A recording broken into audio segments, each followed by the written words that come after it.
প্রতিদিন রাত্রিবেলা আল্লাহর এই খাস নামটি পাঠ করে ঘুমোতে গেলে কি হয় জানলে আপনি অবাক হয়ে যাবেন।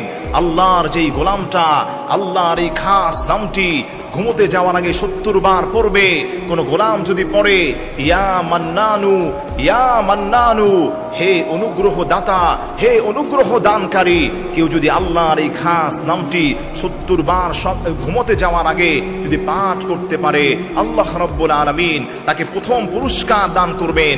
আল্লাহ তার মাথার পেরেশানি থেকে দূর করে দিবেন, আল্লাহ তার জন্য যথেষ্ট হয়ে যাবেন।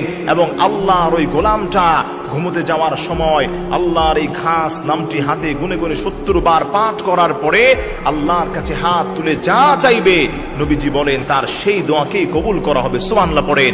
তার কারণ হলো এটা হচ্ছে আল্লাহ পাকের ইসমে আজম, আর আল্লাহ পাকের ইসমে আজম ধরে কেউ যদি দোয়া করতে পারে বুলেটের গুলি মিস হয়ে যাবে, কিন্তু এই দোয়া পরে সে যা চাইবে আল্লাহ পাক তার সেই দোয়াকেই কবুল করে নেবেন। মনে রাখবেন, অনেক ডিপ্রেশনে আছেন, অনেক পেরেশানিতে আছেন, আল্লাহর এই খাস নামটি 70 বার পাঠ করেন। এই খাস নামটি ঘুমোতে যাওয়ার আগে পাঠ করার পূর্বে অবশ্যই আপনি 10 বার ইস্তেগফার পড়বেন, আস্তাগফিরুল্লাহ, এই ছোট্ট দোয়াটা 10 বার পড়বেন। এরপরে আপনি 3 বার যে কোনো দুরূদ শরীফ পড়বেন, এরপরে 70 বার হাতে গুনে গুনে পড়বেন ইয়া মান্নানু ইয়া মান্নানু, হে অনুগ্রহ দানকারী, অনুগ্রহ দাতা। এই আমলগুলো আপনি মা বোনদের কাছে পৌঁছে দিবেন, ছড়িয়ে দিবেন, পর্যাপ্ত পরিমাণ শেয়ার করবেন। এই আমলটা যদি আপনি করতে পারেন, আল্লাহর কসম খেয়ে বলি আপনার পেরেশানি দূর হয়ে যাবে।